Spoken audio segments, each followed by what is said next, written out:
Hey, what's up everybody?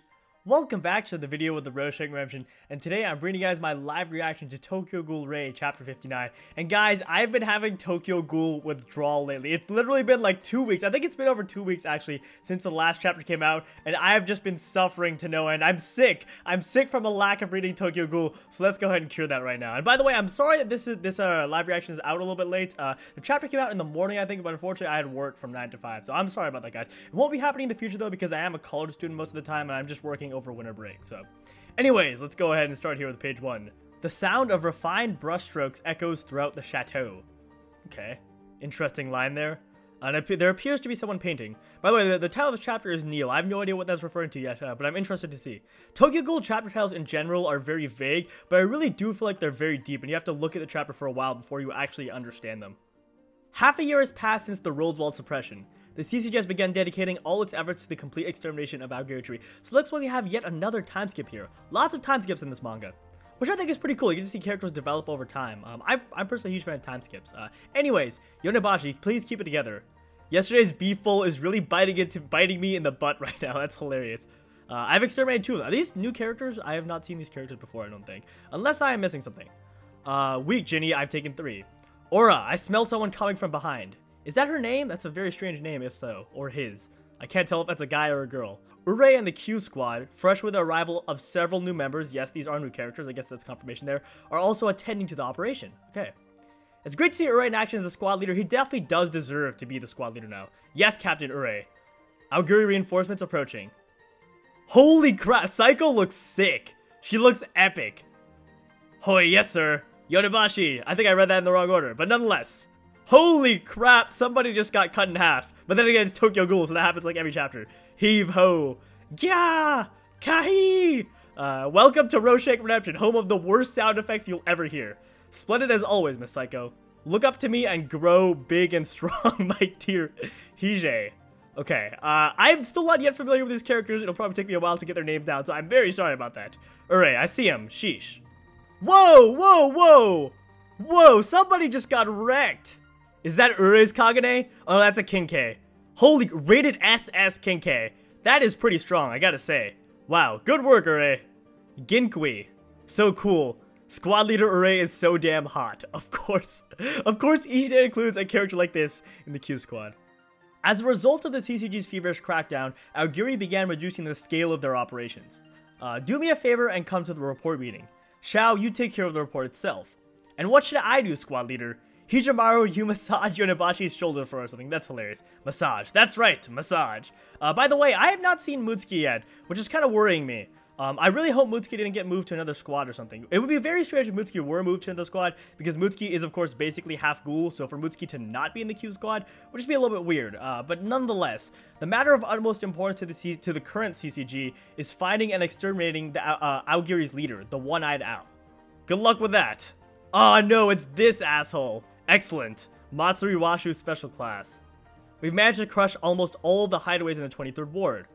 Soon enough, they will withdraw from the ward entirely and limp their way back to their stronghold. I'm glad we have so many strong investigators in S2. Ui of S1 suffered significantly during the Rosewall operation. By the way, I still can't pronounce Ui's name. Feel free to make fun of me for that down in the comments. Actually, definitely make fun of me for that. It's starting to become a running joke because every single chapter I mispronounce Ui's name. So I'm sorry about that, guys. I'm horrible with pronunciation, especially when it comes to Japanese names. So anyways, moving on here. What with the loss of Ihe and others? It is up to us of S2 to step in and fill that void. Rank 1 Ure, stay here. I'd like to have a word. These last few years, the CCG has expanded its strength enormously. There are many who believe this is primarily due to the achievements of Squad S3. If I'm not mistaken, Special Class Arma is the one leading S3. Yes, he is. It's true that the work done by S2 does not match up to the work done by S3. But by chance, if it did, it would not be unthinkable for me to be appointed leader of S3. What the heck? And were I leader of S3, I would of course have authority to change its members as I saw fit. In which case, I may see it fit to raise the most outstanding members of S2 up to Squad S3. Special Class Washu, you have done me and the Qs an enormous favor by making us part of Squad S2. I have endeavored with all my power to repay you for it as best as I can. Like your dog, if you tell me to heal, I will heal. And if you tell me to bark, I will bark. What in the world is he saying? Sticking by this guy will put me on an escalator to Squad S3. I think this is Ure talking. Matsuri's end goal is probably Buru Chief. If he gives up the position of squad leader, I could probably make myself leader of Squad 3. Oh, so he's got his promotions in mind. Classic Ure. Okay, so before we move on here, I just want to talk about these last couple panels because I feel like they're pretty important. So from this last sequence, it would appear that Ure is just as obsessed with the promotions as before, and it would seem like he hasn't changed. But knowing Ishida, I feel like there's some sort of underlying motive for this, that the reason why Ure wants these promotions is probably partially because he's still obsessed with promotions, but I feel like there's another motive behind this. Maybe after seeing Shirazu die, he feels like he could do a better job saving people as a leader of a squad? I don't know, but like I said, I feel like there's more to this than meets the eye. Anyways, let's go ahead and move on. What happened, Aura? You were supposed to head home. The car. You had the keys, so idiots deserve to walk home. I've still got some things to attend to. Alright, next panel here. What's she been up to? Same as always here. Looks like we're at the Tokyo Ghoul Detention Center, which means this is probably Hinami here. She refuses to even open her mouth to investigators she's not familiar with. She just keeps rereading those books the Associate Special Class left for her. And the Associate Special Class? Well, as always, he doesn't come to see her. Oh, that's so sad. That is so sad. So Kaneki hasn't come to see Hinami at all. Oh, that's horrible. Faguchi, I'd like to go over some of these papers with you. What a warm welcome. Is that Ure coming in? Okay, interesting. Interesting. This is a list of the augury members we've exterminated or captured in the past month. I've noticed the A and S ranked individuals.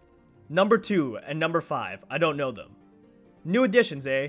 I guess we really are going to have to take down the king if we want to stop the organization's growth. Are any of these ghouls particularly high ranking? No. Struck out again, eh? Thank you for your cooperation. And Mr. Ure. Yes. Interesting interactions between Hinami and Ure. I would never have thought this would happen. The Associate Special Class is busy. As I always have done, I will tell him that you asked to see him. If, of course, you continue to cooperate with me. That's so sad. Kaneki's just neglecting Hinami. Man.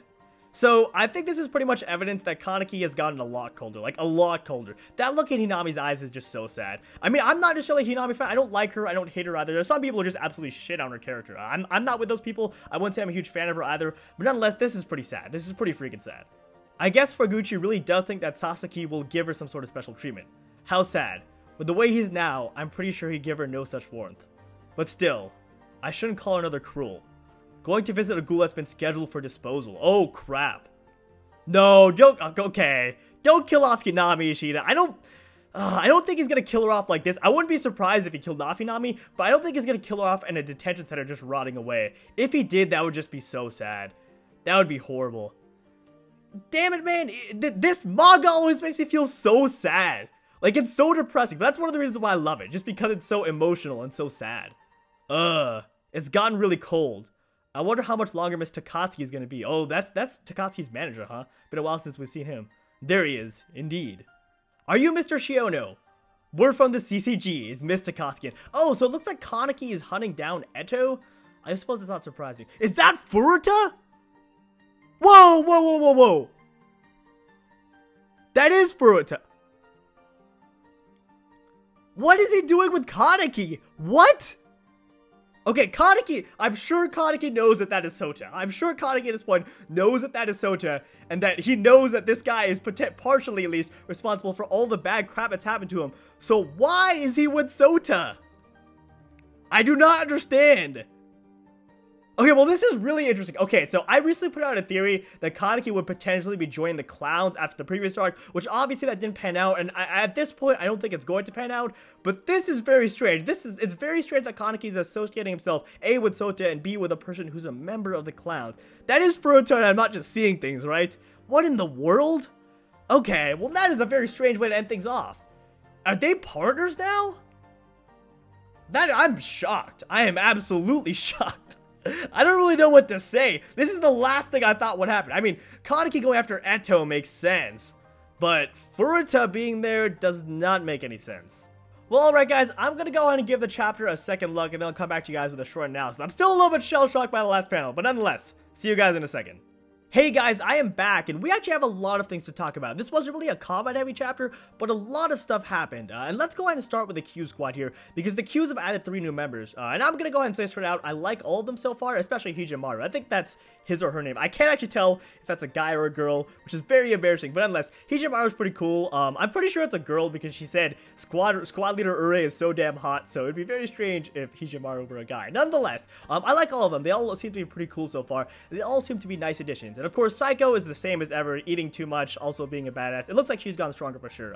But the main person I want to talk about is Ure, because Ure seems to be the member of the Q Squad that Ishida is focusing on the most here. So for starters, Ure definitely took what Kaneki told him about getting stronger to heart, because he's gotten so much stronger. First of all, he has an SS rated Kinke in addition to his Kagane. And secondly, the fact he's even entertaining the idea of becoming the leader of a squad means that he's probably pretty strong. And also, one question I had is, if Matsuri were to become the leader of Squad 3, of S3, then what would happen to Arma? Is Arma going to do something else? I'm not really 100% sure. But nonetheless, things are looking pretty good with the Qs after. Looks like they have somewhat recovered from all that stuff with Shirazu. And it looks like Ure is doing great, which is awesome to see. Next thing, I just gotta say that Matsuri is still an asshole, and I will hate that guy until the end of time.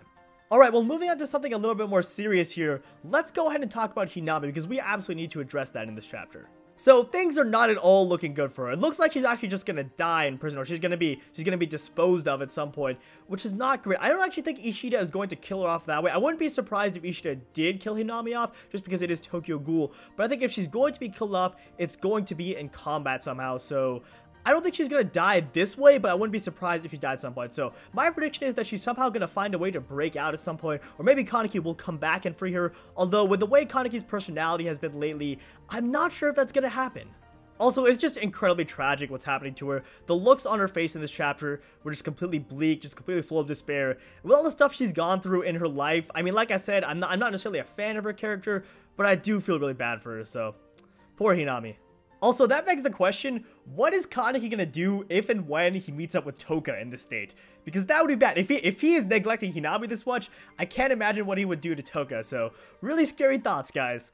Alright, and then finally, we absolutely have to talk about this last panel here. Why in the world is Kaneki teaming up with Nimura Furuta of the Clowns? This is very strange. I'm sure they're aware of each other's identities. I'm sure that Furuta is probably aware at this point that Kaneki is back, and that's not Sasaki, but rather Kaneki. And I'm sure Kaneki is aware that Furuta is actually Sota. So this is all just very strange. First of all, it's a very powerful team, because we all know how powerful Sota is probably going to be. And second of all, it's incredibly interesting that they're chasing after Eto. I wonder how they would fare if they both took on Eto. That would be really interesting. Actually, thinking about it now, this new arc absolutely has to end in Eto versus Kaneki again, or something like that, because Kaneki is hunting down Eto, so they're gonna have to see each other again at some point. Maybe they won't fight each other necessarily, but they're definitely gonna meet again at some point, and I'm interested to see how things go down this time, because I really get the feeling that Eto wasn't trying 100% in their last fight, and Kaneki's certainly gotten a lot stronger probably even since their last fight. He's definitely gotten a lot stronger since he was Sasaki, and he's potentially gotten even stronger since their last fight after eating Eto. So it would be really interesting to see those two square off again, especially with Furuta in the mix. I have no idea what Furuta's motivations for doing this are right now. We don't really know any of the motivations of anybody in the Clowns. I'm interested to see how the Clowns will get involved in this. The fact that Furuta is tagging along with Kaneki for his investigation into Takatsuki-sen means that the Clowns are probably going to be involved at some point. So this next arc has got incredible potential when you look at it. The Clowns could be involved, Aogiri Tree is obviously involved, the CCG and specifically Kaneki, potentially even Arima are going to get involved, Ure is involved, and Ure is powerful as hell now. This new arc, just the build-up, the sheer build-up from this chapter is incredible when you really break it down and look at it. So I am incredibly excited, guys. I think this arc could potentially be even better than the previous arc, and I'm definitely looking forward to reading the rest of it. Well, alright folks, that is pretty much going to do it for this video, and also I apologize if my thoughts were a little bit all over the place during the analysis. I realized I probably didn't do the best job analyzing the chapter, so I'm actually going to go ahead and release a follow-up video. I'll probably release a review/analysis video sometime this weekend, since if I'm not mistaken, we have another break next week. We don't have a chapter again next week, so the least I can do is release another analysis video, because there's a lot of stuff to break down this chapter, and I feel like I could definitely delve deeper into it. Anyways, as always, if you enjoyed, be sure to drop me a like down below and subscribe to my channel if you haven't already for more Tokyo Ghoul content in the future. The comment question of the day is, what do you think Furuta is up to here teaming up with Kaneki? Do you think that the two know of each other's identities? And what do you think Furuta and the Clowns are doing here? Because if Furuta's involved, that means the Clowns are probably involved. That is assuming that Furuta is Sota, which, as I've said in previous videos, I would be absolutely shocked if Furuta were not Sota. Otherwise, I hope you all have an awesome rest of the day, and I will see you in my next video.